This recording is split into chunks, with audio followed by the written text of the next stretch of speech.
Nah, kali ini saya akan mencoba membahas apa yang tidak dibahas sampai selesai oleh Koh Dodi.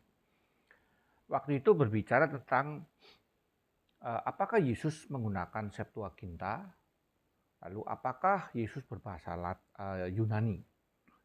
Tentu saya sudah jelaskan waktu itu bahwa Koh Dodi ini salahnya di sini.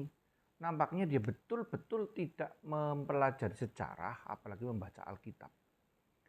Saya akan menjawab uh, dengan satu pernyataan bahwa Yesus pasti berbahasa Yunani. Kenapa?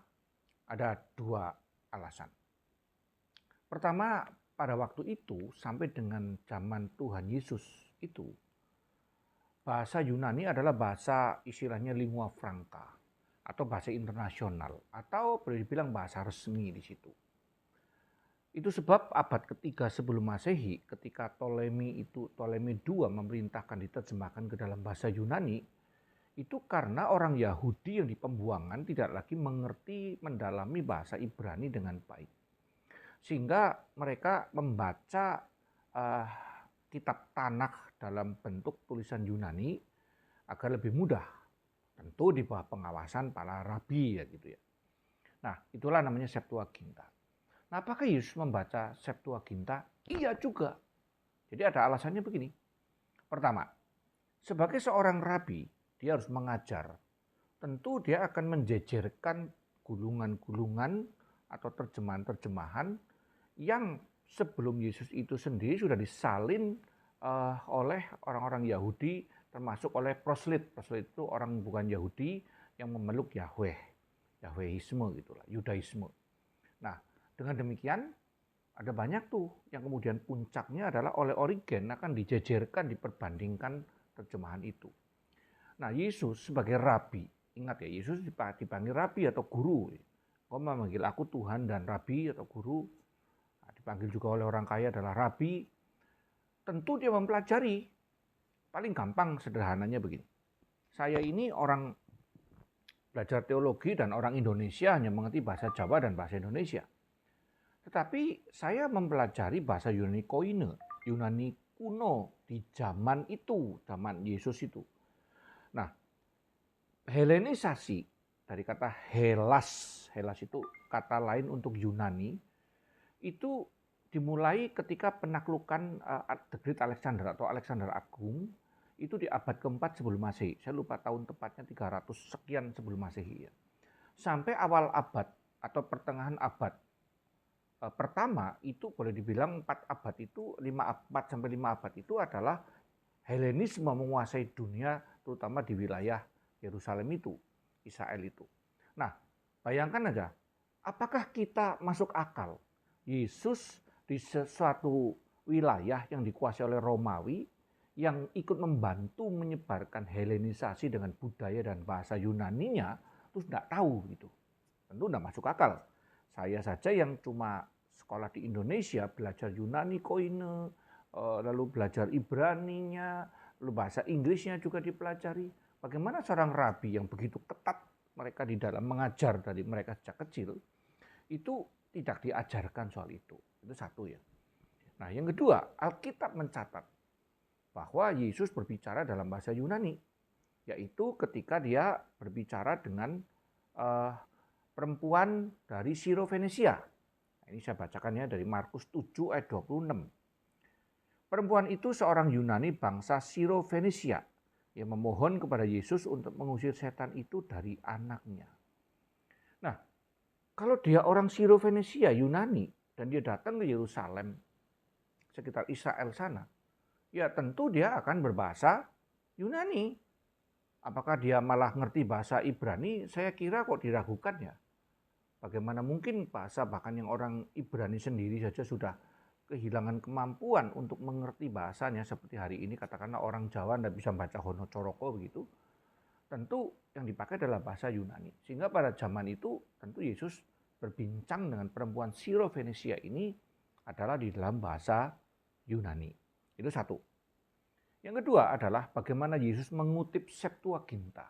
Nah, ini memang semuanya serba tafsir ya. Mengapa? Di dalam Markus ya, Injil Markus pasal 7 ayat 6 sampai 7.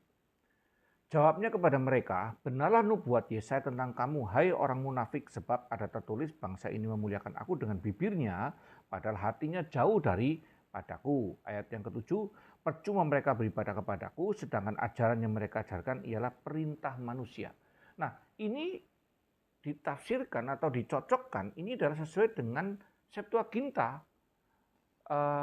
Septuaginta itu tidak secara tepat dan akurat, karena di dalam bahasa Ibraninya yang Masoretic text, itu dikutip dari Yesaya 29 ayat 13. Nah, di dalam Yesaya 29 ayat 13, di dalam bahasa Ibraninya itu begini, dan Tuhan telah berfirman, oleh karena bangsa ini datang mendekat dengan mulutnya dan memuliakan aku dengan bibirnya, padahal hatinya menjauh daripadaku dan ibadahnya kepadaku hanyalah perintah manusia yang dihafalkan.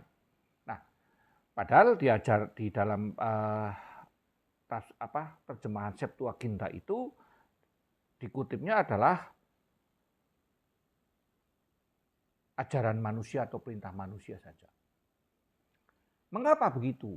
Ya, para penerjemah, para rabi 72 itu, plus dengan orang-orang para ahli-ahli bahasa Ibrani, Yunani itu, pada abad ketiga sampai abad kedua sebelum Masehi itu punya alasan-alasan, saya sebutkan ya sebelumnya, bahwa menerjemahkan itu adalah proses menafsirkan. Sehingga ketika memilih menggunakan kata perintah manusia, kemudian dibandingkan dengan kata asli yang mengatakan bahwa itu adalah ajaran manusia yang dihafalkan, cuma karena hafalan saja. Jadi itu menunjukkan bahwa kutipan itu diambil dari Septuaginta. Jadi jelas dua tradisi itu menunjukkan bahwa Yesus itu berbahasa Yunani. Nah, dengan demikian ini adalah fakta sejarah yang kalau dipakai akal sehat, kalau orang membaca sampai selesai, itu tidak akan mempertanyakan apa Yesus bahasa Yunani. Ya pastilah, dia rabi. Orang sekarang saja di sini saja kita mempelajari misalnya apa itu istilahnya, yang dari ajaran Jawa gitu misalnya, ya ramalan-ramalan Joyoboyo itu orang akan diajarkan bahasa Jawa, bahasa aslinya itu. Apalagi zaman itu Yesus hidup di dalam zaman Helenisme. Nah, Helenisme ini kemudian pada abad yang pertama pelan-pelan digantikan dengan bahasa Latin atau budaya Romawi. Kata Latin itu dari satu wilayah yang menjadi sumber atau asal-usul dari orang Romawi itu. Nah, jelas kan berarti. Kemudian berganti menjadi bahasa Latin di dalam abad yang pertama, pertengahan, ada yang mengatakan tahun 30-an dan sebagainya ke atas itu. Nah, sebelumnya itu ya memakai bahasa apa? Septuaginta. Tapi perhatikan, walaupun bahasa Latin yang nanti akan menerjemahkan ke dalam bahasa Latin Alkitab disebut dengan Vulgata itu, bahasa Yunani tetap dipakai pada zaman itu, paralel. Kenapa? Karena budaya Yunani itu sudah mempengaruhi dunia sampai dengan hari ini. Misalnya tentang kedokteran, itu adalah warisan dari Yunani, pengetahuan Yunani. Jadi kita harus mengerti tentang budaya. Nah, kalau orang mengerti sejarah, tidak akan bertanya apakah Yesus berbahasa Yunani atau tidak. Jadi aneh sekali. Nah, dengan demikian sebenarnya seluruh sanggahan atau keraguan Kodondi ini ya disebabkan karena dia tidak mengerti, tidak membaca, atau mungkin membaca tapi tidak teliti, atau dugaan saya adalah dia hanya diajarkan oleh orang-orang yang tidak pernah mengerti, lalu untuk menyerang orang yang juga tidak mengerti.